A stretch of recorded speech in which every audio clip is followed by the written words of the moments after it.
우리 지난주에 침묵 기도에 대해서, 멈추는 기도에 대해서 이야기를 나눴었어요. 우리가 보통 기도라고 하면 말로 꽉 찬, 또 무언가 목소리도 굉장히 높여야 되고 부르짖어야 되고 라는 식으로만 우리가 기도에 대한 어떤 이미지를 갖고 있는데, 그렇지 않다는 거. 그렇게 간절히 기도해야 될 때도 있고, 또 말로, 당연히 대부분의 기도라는 건 말이기도 하지만, 실은 우리가 정확하게 기도로 표현하기 위해서는 무엇이 먼저 받쳐줘야 되냐면 비어있는 거, 또 침묵, 그리고 불필요한 어떤 우리의 말과 행동과 생각들을 멈추는 거. 멈춰야만 거기에서부터 진정한 기도 한마디가 탁 나오는데, 내 마음이 어지럽고 막 이렇게 쏠려 있고 여기저기 이렇게 끌려다니고 있는데, 그 상황에서 불안에 가득 차 있는데, 그 상황에서 내가 만약에 기도를 한다 라면, 그 말은 아무리 많이 하고 아무리 간절히 해도 불안해서 기인한 기도이기 때문에, 그 기도의 내용이 하나님의 자녀다운 기도의 내용이 아닐 때가 많다는 거. 그럴 때는 이제 아저씨 하나님께 기도한다고 제가 말씀드렸죠. 아저씨 하나님, 저기 이름도 모르고 얼굴도 모르는 저기 107동, 난 101동 사는데 107동 뭐 504호에 사는 누군지도 모르는 아저씨한테 이거 해주세요라고 기도하는 마음으로 하게 된다는 거예요. 내 마음이 먼저 조율되어 있지 않으면. 그래서 실은 우리의 마음이 먼저 조율되게끔 하기 위해서, 그러려면 하던 거 일단 멈춰야 돼요. 하던 거 일단 멈추고, 내 마음이 왜 이런가를 먼저 들여다보고, 거기서부터 한마디씩 이렇게 차근차근 말하는 기도도 그 침묵에서부터, 멈춤에서부터 아주 솔직한 말 한마디부터 하나하나씩 쌓아서 기도한다. 이런 말씀을 드렸고, 또 제가 막 이렇게 대학교 때 막 맨날, 그 전까지 고등학교 때는 모기 시도로 기도만 하다가, 대학 때 처음으로 아무것도 안 하고 너가 여기 있는 것만으로도 기도야 라는 말에 제가 이제 확 전환이 됐다고 말씀드렸었어요.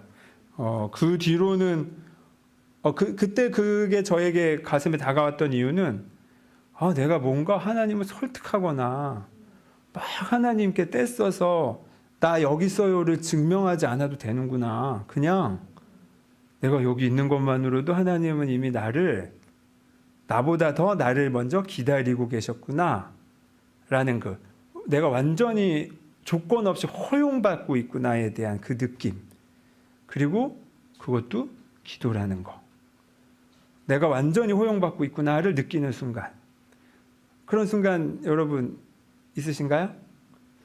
그런 경험은 많지 않을 경우가 확률이 높아요. 왜냐하면 우리가 살아가는 삶이라는 게 학교에서나 가정에서나 뭐 우리의 친구 무리에서나 뭐 항상 뭔가를 나의 존재 가치를 증명해야만, 인정받아야만 내 존재 가치가 증명되는 것처럼 그런 세상에 살고 있기 때문에 상당히 어려운 일이에요. 그런데 우리가 신앙생활 하는 이유, 저는 적어도 그래요. 하나님이 조건 없이 나를 지금 허용해 주고 계시구나. 감사하다.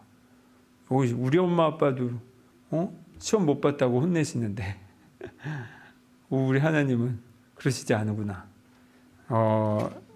이렇게 완전한 허용을 위해서도 내가 굳이 아무것도 하지 않아도 된다는 거.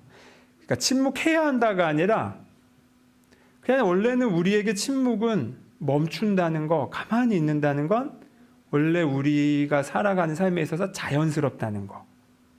그런데 우리가 이 자연스러움을 잊어버린 지 너무 오래다, 이런 이야기를 이제 쭉 말씀드렸습니다. 오늘은 이어서 그 침묵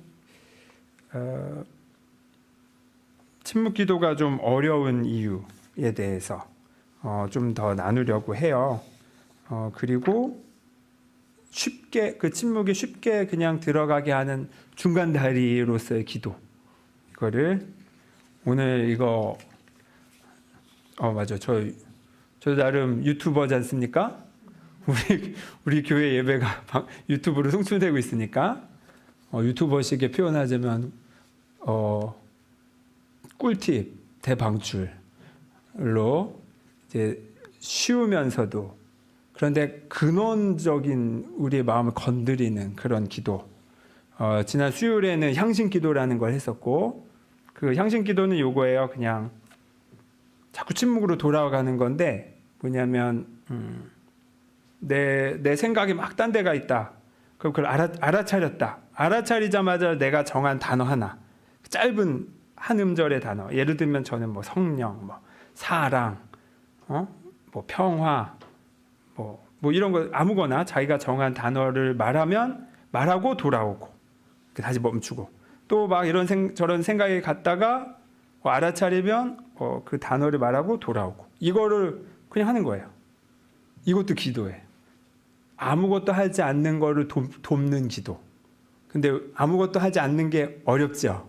그래서 이 단어를 쓰는 거예요. 단어를 그 장치로서 그 단어를 말하면 돌아오고 또 나도 모르게 또 막 이런저런 생각과 가스불 안 끄고 왔네 또 뭐 공과금을 냈나 하다가 그렇지 하고 알아차리면 돌아오고 이게 향심기도입니다.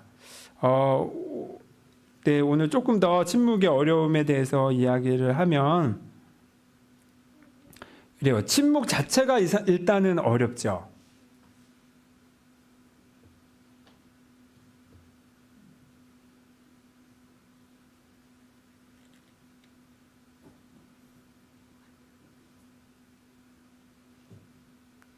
지금 방금 제가 침묵하니까 굉장히 불편하지 않았습니까?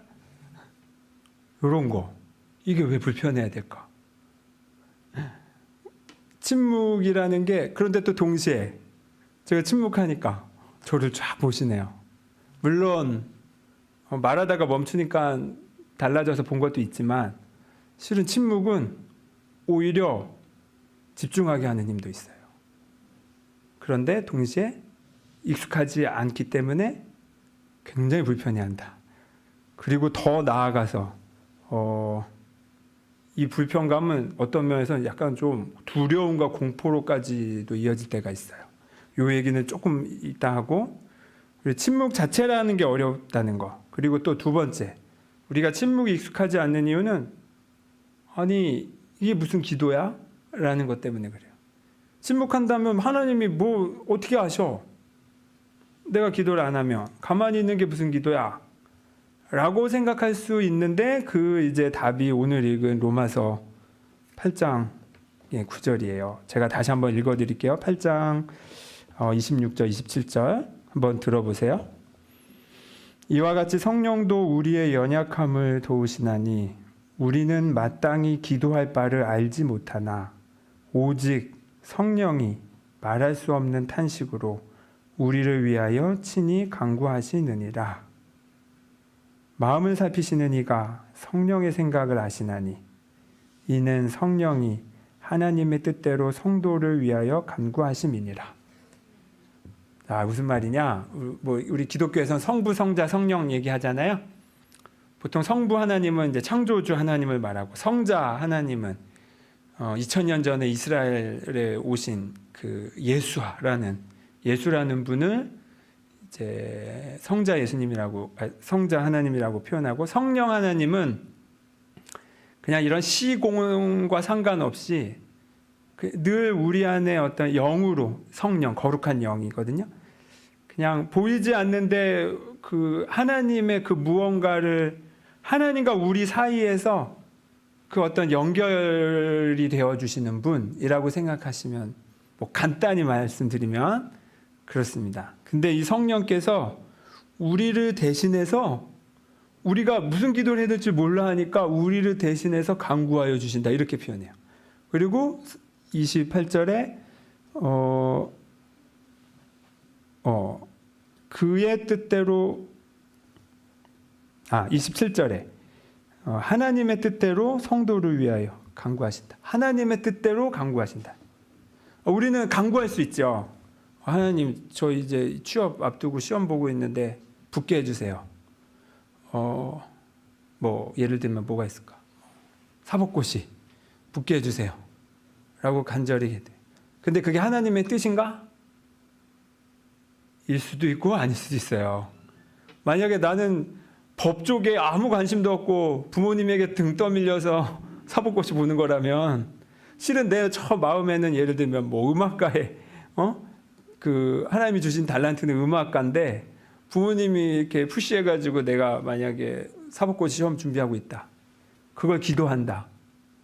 솔직히 그 기도는 기도에 힘이 실리지도 않을 뿐더러 왜냐하면 본인이 그것에 대한 아무 그게 없는데 그걸 말로만 기도한다고 한들 그게 과연 하나님의 뜻으로 기도한 것일까?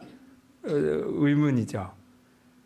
오히려 성령은 그 순간에 예를 들면 그 순간에 사법고시가 잘못됐다는 게 아닙니다, 여러분.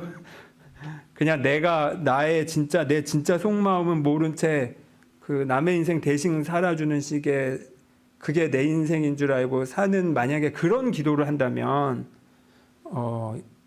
그때 성령은 나는 사법고시 붙게 해주세요 기도한다 할 때 성령은 뭐라고 기도하실까요? 나는 성령이 예를 들면 이거죠. 성령의 표현을 제가 굳이 빌려온다면 아버지 하나님 도누가 지금 사법고시 붙게 해달라고 기도는 하는데 제가 보니 얘는 지금 자기의 진짜 마음도 모르고 살고 있네요.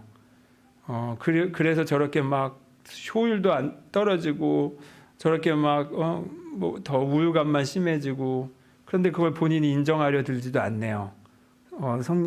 아버지 하나님 도누가 자기 마음에 먼저 있는 그대로 받아들인 다음에 거기에서부터 잘 성숙할 수 있도록 제가 대신 기도드립니다.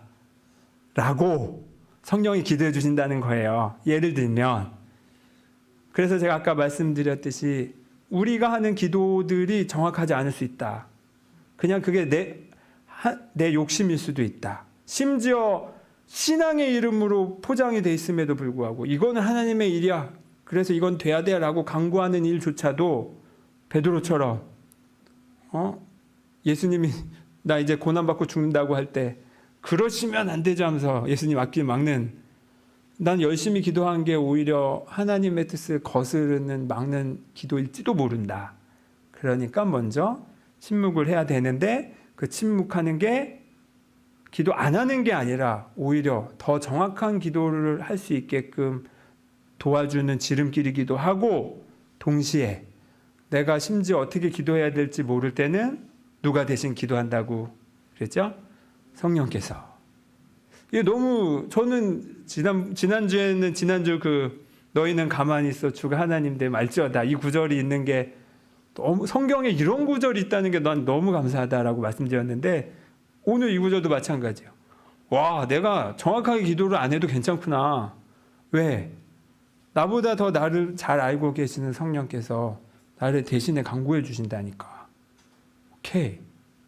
그러면 그 편안함 가운데서 그럼 이제부터 내가 할 건 뭐냐면 그럼 성령은 무슨 기도를 하실까? 나도 그 마음에 내 채널을 맞추고 싶다. 나도 그 마음으로 기도하고 싶고 나도 그 관심사로 살고 싶다. 이렇게만 하면 되는 거예요. 그래서 오늘 이 로마서의 사도 바울의 이 성령이 대신 간구하여 주신다는 건 우리의 기도 생활에 있어서 일단 우리가 무슨 기도를 해도 된다. 어떤 면에서는 내가 잘못 기도하면 성령이 그걸 바로잡아 주시는구나. 다만 내가 성령께 귀는 잘 기울여야겠다. 그 성령이 나를 대신해서 기도해 주신다라는 감사와 그 든든함 그거를 우리가 또 우리 이 딛는 바닥으로서 우리가 느끼실 필요가 있어요. 이거는 우리의 특권이죠. 우리의 권리예요. 와, 내가 이런 지지를 받고 있네. 성령이 나를 위해 이렇게까지 해주신다고? 땡큐. 좋아. 이제 나도 그러면 여기서부터 잘 기도해 보겠어. 그래서 여러분 침묵하는 게 무슨 기도야? 내가 말을 자꾸 멈춘다는 게 무슨 기도야? 걱정하실 필요 없다는 거. 성령께서 대신 구해 주신다는 거. 저렇게 막 내 마음이 휩쓸려 가지고 막 나도 모르는 말을 막 많이 늘어놓느니 차라리 멈추고 성령을 부르는 게 더 정확한 기도일 수 있다는 거. 요거 하나. 침묵 기도에 대한 어려움은 요것에 대해서 하나 잡고요. 또 하나, 침묵 자체가 어렵다. 아까 말씀드렸지, 잠깐 멈췄는데 그런 경우 있잖아요. 우리 막 대화하다가 완전히 친한 사람이면 모를까, 아직 그렇게까지 친하지 않은 사람과 있는데 갑자기 대화가 툭 끊길 때, 그때 그 뻘쭘함과 그 불편감 다 아시죠? ENFP는 모를 거예요. 그 MBTI 중에 그 즐거움에 극대화된 그 성격 유형이신 몇 분 빼고는 저 같은 사람은 뭐 얘기 그렇다 해도 좀 뻘쭘한데 말 탁 끊어지면 되게 뻘쭘하잖아요. 우리는 이거를 되게 불편해해요. 생각해 보면 이게 왜 불편할까? 왜 불편할까? 뭔가 채워져야 된다는 이 강한 쏠림 때문에, 그래서 막 되도 않는 말, 그냥 오늘 날씨가 좋나요? 뭐 식사는 하셨나요? 다 이 말들이 굳이 하지 않아도 되는 말인데 그냥 채워넣기 식의 표현들이 우리 되게 많아요. 그리고 특히나 저희 세대까지만 해도 그냥 그런가 보다 하고 그 말들이 오고 가지만, 젊은 세대일수록 이런 말 오고 가는 거를 되게 싫어해요. 뭐 나이는 왜 물으며, 특히 우리 어린아이들 자꾸 몇 살이냐고 묻고, 어른들은 지난번에 물었는데 또 묻고 뭐 이런 거. 자꾸 그 공백을 채우는 말들을 우리가 그 불편감 때문에 채우려고 한다는 거. 근데 심지어 이 불편감은 실은 되게 깊은 두려움과 이어진 경우가 있어요. 어떤 공포감. 이 빈 공백이 두려운 거예요. 이걸 뭐 그렇게까지 표현할 필요가 있나? 예를 들면 그런 사진 보신 적 있나요? 뭐 태평양에 무슨 바다인데 가운데 둥그렇게 어마어마하게 깊은 바닷속인데 깊은 홀이 있어요. 막 수백 미터. 그래서 거기만 바닷물 색깔이 완전 더 까매, 더 짙어. 그런 사진 보신 적 있으시죠? 저는 그 사진 보면 막 공포감이 확 올라오더라고요. 와, 저기 스킨스쿠버를 어떻게 하나. 근데 하는 사람도 있긴 있지만, 예를 들면 그런 완전히 깊은 바다를 봤을 때 느끼는 뭔가 되게 본능적인 공포감 같은 게 있어요. 또 만약에 여러분 상상해 보세요. 내가 우주 한가운데 우주복을 입은 채 우주선 바깥에서 떨어졌어. 그래서 미아가 됐어요. 우주 미아. 그래서 떠돌아. 그런데 위아래가 어딘지도 모르겠고 지구가 어느 방향인지도 모르겠고 지금 내가 어디로 떠내려가는지도 모르는 딱 그걸 한번 상상해 보세요. 어떨 것 같아요? 완전 진짜 산소가 모자라서 죽기 전에 그 공포에 질려서 죽을 것 같아요. 저는. 저 한번 그런 어떤 대학원 때 기도 모임이 있었는데 그런 식의 기도가 있었어요. 태아일 때부터 내가 죽을 때까지. 그래서 내가 죽어서 우주로 흩어지는, 뭐 예를 들면 그런 안내를 상상해 보는 기도였어요. 와, 그때 처음으로 정말 압도적인 공포감이 기도하다가 확 오더라고요. 그게 뭐 이렇게 상상인데. 근데 요 공포감이 결국엔 빈 여백, 무한의 여백, 빈 공간, 침묵, 이런 것에 대한 어떤 불안감과 다 이어져 있더라고요. 그리고 이 공포는 뭐와 또 연결되어 있냐면 내 내면을 들여다보는 것에 대한 두려움과 연결되어 있어요. 여러분은 여러분 자신에 대해서 얼만큼 아세요? 융이라는 심리학자는 인간의 왜 의식이 있고 무의식이 있다 이렇게 표현하잖아요. 의식은 우리가 말하고, 우리가 생각하고 말하고 뭐 느끼고 하는 이 모든 감각 활동, 지능 활동이 다 그냥 우리가 그냥 사는 것 자체가 의식이에요. 그럼 무의식은 뭐냐? 나도 모르는 나예요. 꿈꿀 때 꿈의 느낌들과 내용들, 또 혹은 나도 모르게 갑자기 막 우울감으로 확 치달을 때, 나도 모르게 막 화가 가셔지지 않을 때, 오늘 내가 왜 이러지 싶은 뭐 그런 것들. 그리고 특정 상황만 되면 마치 방아쇠가 당기듯이 내가 막 얼어붙는다거나 이런 거. 내 의식으로는 그렇게 하고 싶지 않은데 내 마음대로 안 되는 나가 있어요.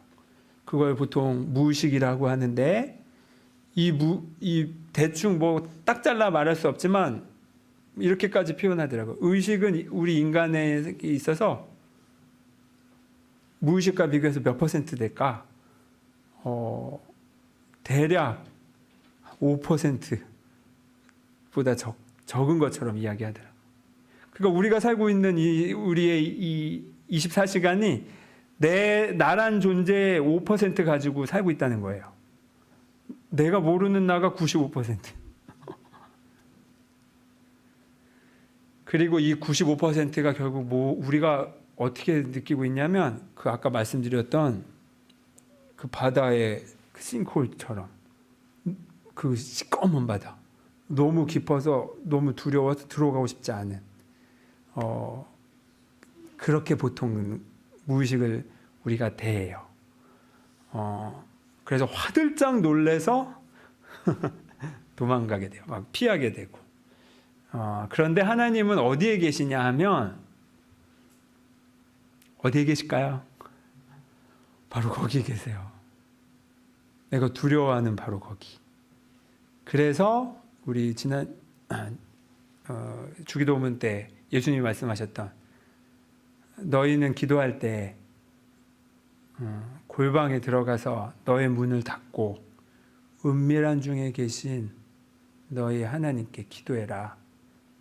이게 바로 내 무의식의 문을 열고 들어가 보는 거예요.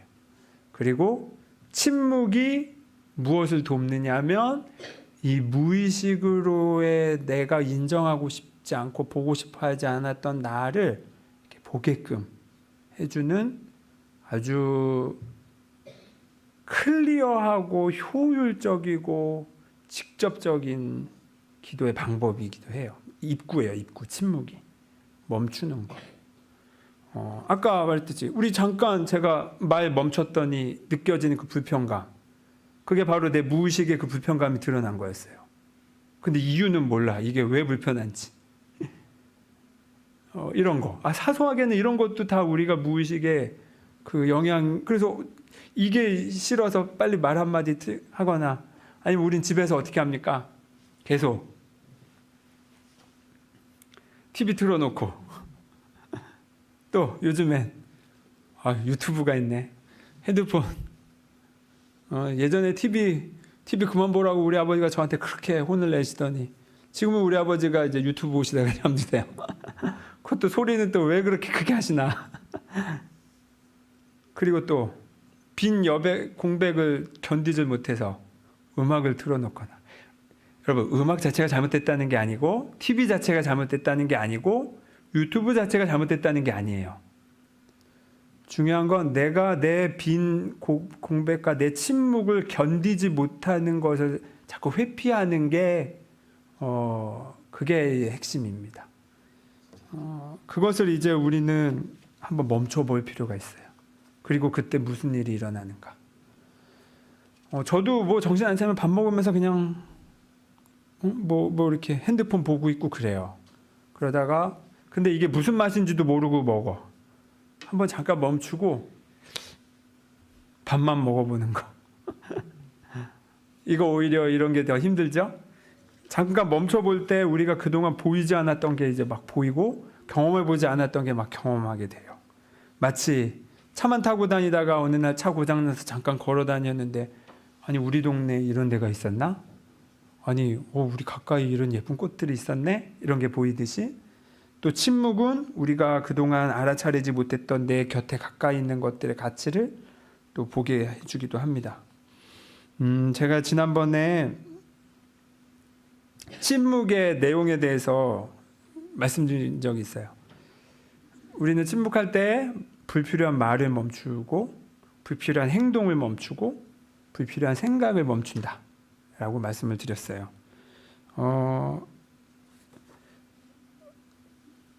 침묵 기도라는 건 진짜 말을 멈추는 것이기도 하지만 말을 하되 하지 않아도 되는 말들은 안 해보는 거기도 해요. 하지 않아도 되는 말은 안 해보는 거. 특히 자녀 키울 때. 며칠 전에도 저희 집 차일드에게 옷 씻고 옷 벗었으면 빨래통에 넣어라고 아내가 말했나? 그러면 아내는 이미 말했잖아요. 근데 제가 너는 꼭 그러더라 라고 꼭 2절을 붙여요. 그리고 나서 또 그러면 이제 우리 집 차일드는 해요. 그러면 이제 3절, 4절, 5절이 이제 막 나가는 거죠. 근데 어느 날 그게 보이더라고요. 그래서 한번 제가 2절은 안 해보기로 이렇게 마음을 먹고, 왜냐면 매번 패턴 똑같잖아요. 뭐, 응? 늘 옷 벗어놓고 안 갖다 놓는 게 늘 똑같으니까 딱 한 번만 말하고 안 해보기. 내가 이렇게 일부러 준비하고 안 해본 적이 있어요. 그리고 이거를 몇 번 더 해봤더니, 우리 집 차일드, 제가 지금 직접 실명을 거론하지 못하는 거 양해해 주세요. 왜냐하면 어디서 듣고 있다 귀신같이 나와가지고 저에게 항의하기 때문에. 알고 있어요. 알고 있어요. 다만 좀 시간과 그게 기간이 필요할 뿐, 그냥 부모된 내가 조바심이 나고 뭔가 우리 애가 빨리빨리 번듯하게 자기 일 착착착 하고 괜히 제 욕심에 자꾸 2절 3절이 나가는데, 아니 오히려 내가 그걸 내려놨을 때, 굳이 하지도 않아도 되는 말을 안 했을 때 그 다음에 무슨 일이 벌어지는가 한번, 오히려 그걸 못 견디는 건 저더라고요. 자꾸 이게 막 이 쏠림, 이거 입이 가만히 있지 못하는 거. 마찬가지예요. 우리는 사랑하는 사람, 내 가족들에게 2절 3절 많이 하잖아요. 그거 한번 멈춰보는 거. 멈춰보는 거. 이것도 여러분, 아까 지난주 말씀드렸듯이 침묵의 바탕에서는 말 한마디가 엄청난 힘을 갖는다. 내가 하지 않아도 되는 말을 안 했을 때 한마디 하는 힘은 큰 힘을 갖는다. 이거는 여러분이 직접 실천해서 경험해 본 수밖에 없어요. 남이 대신해 줄 수 없으니까. 그런데 아마 그 결과는 꽤 분명하더라고요. 쇼생크 탈출이라는 영화가 있어요. 다 보셨나요? 억울하게 누명을 자기 아내를 죽였다는 억울한 살인죄를 뒤집어 쓰고 이제 옥살이 하다가, 그 옥살이 하는 주인공의 이제 친구가 된 사람이 있어요. 모건 프리만이 연기한 레드라는 사람. 이 사람도 이제 오랜 장기 복역수인데, 이제 이 사람이 가석방 심사를 너무 오래 이렇게 모범수인데 이렇게 오래 수감된 사람들에게는 이제 가석방의 기회를 주잖아요. 그래서 가석방 심사를 3번이나 해요. 그 영화에서. 그리고 2번인가는 앞서 모든 거는 갈 때마다 막 그 심사하는 사람들 눈도 못 마주치면서 막 내가 얼마나 잘 살았는지를 그냥 내가 많이 교화됐다고 판에 박힌 말들을 막 해요. 근데 그때마다 어떻게 되나요? 떨어져요. 가석방에 제외돼. 막 나 잘 살고 있고 나 잘하고 있고 이거를 막, 근데 그게 실은 자신이 없는 채로 막 말하고 있어요.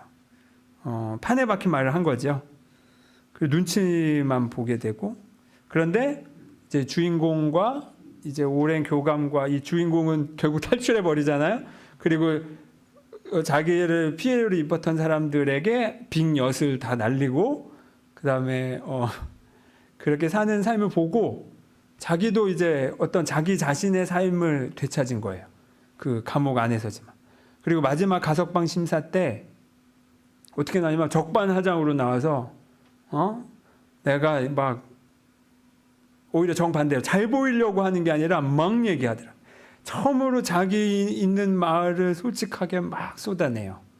내가 이런 사람이었고 이런 사람이었고 이런 사람이었고, 그리고 그냥 거의 화가 난 듯이 될 대로 되라는 마음으로 관둬버리죠.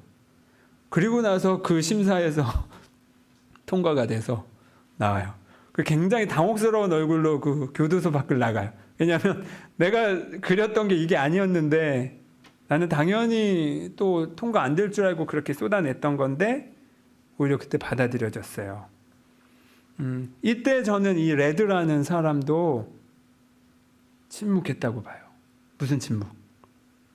자기의 거짓된 말들이 자기의 말을 가득 채웠을 때 그냥 억지스럽게 자기를 포장하려고 했던 말들을 이제 멈췄던 거잖아요. 그리고 처음으로 되든 결과에 구애됨 없이 내가 그냥 있는 그대로의 나로를 한번 확 들여내 본 거예요. 그리고 사실 그러지 못했던 이유는 나를 드러내면 오히려 내가 공격받고 내가 여기에 더 갇혀 있을까 봐 두려워서 그랬던 건데 결과는 정반대였죠. 그동안 나를 포장했던 말을 멈추고 침묵했을 때 우리 오히려 그 다음에 솔직하게 드러난, 그러니까 하지 않아도 되는 말을 하지 않았을 때는 진짜 해야 할 말이 그제서야 기회를 갖게 돼요. 그리고 그 말을 있는 그대로 쏟아냈을 때 미래를 두려워하지 않고 지금의 나를 존중했을 때 그때 벌어진 일은 자기의 계획과는 전혀 상관없는 가석방이라는 결과를 얻게 됐죠. 아마 이 레드라는 사람이 가석방 되지 않았다 해도 나는 레드라는 사람이 그 감옥 안에서 전혀 다른 삶을 살았을 거라고, 훨씬 더 만족스럽고 훨씬 더 감사한 삶을 살았을 거라고 생각해요. 그리고 이미 이 레드는 그런 과도기였기도 해요. 침묵은 자기 자신에게 거듭되지 않는다는 뜻이기도 합니다. 나에게 정직함으로써 비로소 하나님 앞에서 정직할 수 있어요. 이 표현을 여러분 다시 한번 말씀드려요. 내가 나 자신에게 정직할 때 하나님께도 정직할 수 있다. 물론 하나님은 나의 그 가장 솔직한 마음을 다 알고 계세요. 근데 누가 모르고 있나? 나만 모르고 있어. 심지어 내 옆에 있는 사람들도 다 아는데 나만 나를 속이고 있어요. 두려움 때문에. 그리고 그걸 한번 멈춰보는 거예요. 그리고 진짜 무슨 말이 드러나는지를 한번 경험해 보는 겁니다. 오늘도 제가 하려고 하는 얘기는 반도 못했는데 시간이 다 됐네요. 그래서 그냥 짧게만 아까 말씀드렸듯이 쉬운, 바로 침묵으로 가는 게 어렵다. 현실적으로. 왜? 우리는 이미 우리의 무의식이 두려움으로 가득 차 있기 때문에 가만히 있는 것을 못 견뎌야 한다. 그리고 이게 우리의 현실태다. 하지만 제가 지난주에 침묵에 대해서 강조했던 건 그게 본래 우리가 누려야 할 우리 존재 상태라는 거를 일단 우리 집안이 어떤 집안인가, 뼈대 있는 집안이다라는 걸 먼저 말씀드린 거예요. 우리의 존재가 이렇게 하나님과 함께 무한하고 그 깊이를 알 수 없을 만큼 그런 존재다. 침묵이 불편한 게 아니라 우리의 본래에 그냥 무언가를 더 하지 않아도 충만한 상태다라는 걸 우리의 완전한 그 목표를 먼저 말씀드리고 시작하는 것 뿐이에요. 다만 우리의 현실태는 근데 침묵이 어렵다.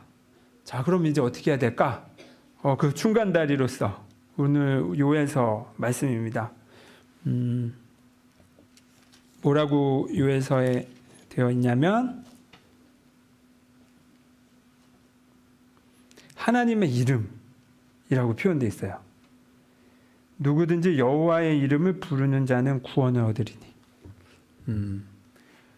여러분 성경에 그 검색에 쳐보세요. 여호와의 이름이라고 하고 검색하면 쫙 나와요.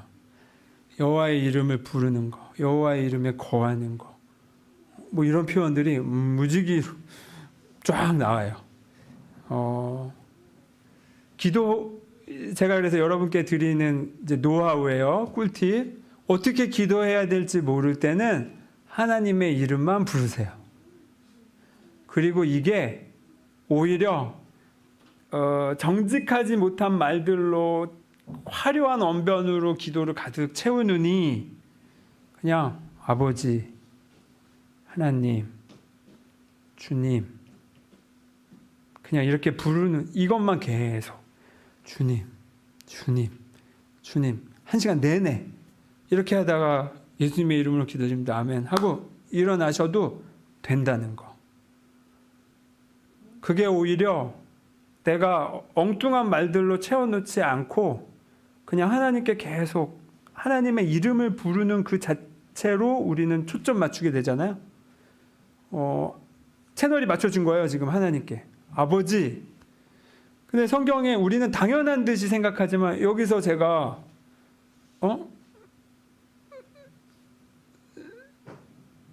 정은 목사님라고 부를 때 딱 정확하게 그 사람에게 지금 채널이 맞춰진 거잖아요. 김현옥 권사님라고 할 때 순간 딱 연결되잖아요. 마찬가지예요, 여러분. 여러분이 하나님을 느끼시든 느끼지 못하든과 상관없이 아버지, 하나님, 주님이라고 부르는 그 순간 이미 조율됐다.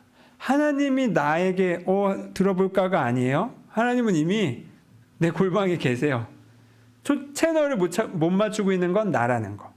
이런저런 두려움과 정신이 여기저기 휩쓸려 있기 때문에 아버지라고 부르는 건 어떤 면에서 나 자신을 위해서예요. 내가 하나님께 연결됨을 느끼기 위해서 아버지라고 부르는 그것만으로도 충분하다. 그리고 그냥 그렇게만 기도를 맞춰도 괜찮다. 왜냐하면 이게 구약의 정신이기도 해요. 하나님의 이름, 예를 들면 하나님의 이름을 여호와의 이름을 처음 불렀다. 그 노아의 아들 셋, 거기에서 하나님의 이름을 처음 불렀다. 이런 표현이 나와요. 또 야곱도 그 도망가다가 잠들어서 꿈에 이제 하나님 만나고 거기에 돌단을 쌓은 다음에 거기서 여호와의 이름을 불렀다. 이렇게 표현이 돼 있어요. 되게 시적인 표현 같지만 저는 액면 그대로의 표현으로 받아들여지더라고요. 하나님의 이름을 정말 나의 100%, 120%를 담아서 그냥 한마디 부르는 순간 뭐 더 필요 없구나. 오히려 말을 얻는 게 더 부자연스러울 수 있구나. 하나님의 이름을 부른다는 거는 결국 하나님이 그 자리에 현현하신다는 거예요. 구약의 정신이 그래요. 하나님의 이름을 불렀다는 건 하나님이 지금 이 순간 현존하신다는 거예요. 그래서 이런 표현도 구약에 아주 자주 나오잖아요. 아브라함의 하나님, 이삭의 하나님, 야곱의 하나님이 나와 계신다. 굳이 이런 말을 계속할까?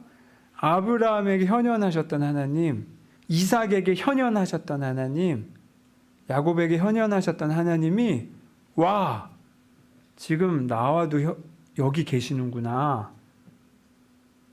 내가 부르는 그 순간. 이것이 바로 이름을 부르는 기도입니다. 그리고 심지어 이것은 우리 그리스도교 전통에서 아예 예수 기도라는 게 있어요. 그 초대 기독교 시대 사막에 수도자들이 많았는데 그때 유래해가지고 이게 러시아 정교회까지 이어져서 러시아 기독교, 러시아 정교회라고 부르는데 러시아 정교회 전통에선 이것을 예수 기도라는 이름으로 하고 있어요. 그냥 이거 예수님의 이름을 계속 부르는 거예요. 예수 그리스도시여 저를 불쌍히 여기십시오. 이 말을 끊임없이 반복하는 거예요. 끊임없이. 그리고 심지어 누군가와 대화하고 있을 때도 마음으로 그 말을 계속 되뇌이는 게 기도의 방법이에요. 그리고 이 기도를 계속 하다 보면 어느 순간까지 가냐면 내가 기도를 할 의도가 없는데 그 기도가 내 안에 이렇게 돌고 있어요. 그리고 이 기도가 내 안에 가득할 때 경험되어지는 그 경험들이 놀랍게 있어요. 아예 이게 기도의 전통 중에 있습니다. 꼭 그 예수 기도가 아니어도 여러분이 그냥 부르고 싶은 대로 하나님을 부르세요. 그리고 그 기도에 힘이 실려 있다는 거, 그리고 그 하나님의 이름을 부르는 것으로 그 하나님과의 깊은 친무, 은밀한 중에 계신 하나님, 바로 그 골방으로 인도한다는 거, 굳이 많은 것이 필요하지 않다는 거, 그것을 여러분 마음으로 기억하셨으면 합니다. 기도하겠습니다. 저희가 주님의 이름을 부릅니다.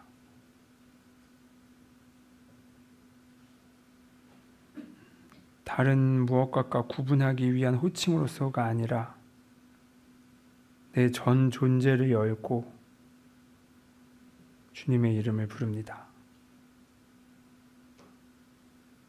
그리고 그것만으로 충분합니다. 하나님이 누구인지 모르겠고 하나님이 여기에 계신지도 느껴지지 않을 때 그냥 주님의 이름만 부릅니다. 제가 구할 기도는 이미 성령께서 우리를 대신해 더 정확하게 하나님의 뜻에 맞게 구하고 계시오니 주님, 저는 다만 여기서 주님의 이름을 부릅니다. 주님의 이름을 부름으로써 내가 누구인지를 알고 그래서 이 24시간 자든지 깨어있든지 하나님의 자녀답게 숨쉬며 살겠습니다. 우리의 기도가 하나님께 더 정확하게 드려질 수 있도록 또 우리가 말 넘어 이미 하나님과 함께 연결되어 있는 것만으로도 더 이상의 기도가 필요 없음을 알 때까지 우리의 모든 기도와 우리의 모든 신앙의 삶을 인도하여 주십시오. 예수 그리스도의 이름으로 기도드립니다. 아멘.